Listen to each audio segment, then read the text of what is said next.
আন্দোলনরত জাতীয় বীর ভাই বোন ও ছাত্রছাত্রীবৃন্দ, আপনারা বেঈমান, মুনাফেক, দুর্নীতিবাজ, টাকা পাচারকারী, আমাদের ছেলে মেয়েদের হত্যাকারী, গণতন্ত্রের হত্যাকারীর কথায় বিভ্রান্ত হবেন না।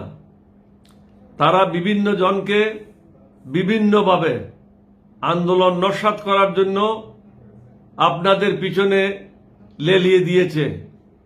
মনে রাখবেন, বাংলাদেশের জন্য এটি দ্বিতীয় মুক্তিযুদ্ধ। এই নিষ্ঠুর ও অমানবিক স্বৈরাচারী আওয়ামী লীগ সরকারকে এক মুহূর্তের জন্য বিশ্বাস করবেন না। আপনাদের যৌক্তিক দাবি থেকে এক সুতা পরিমাণও সরা যাবে না।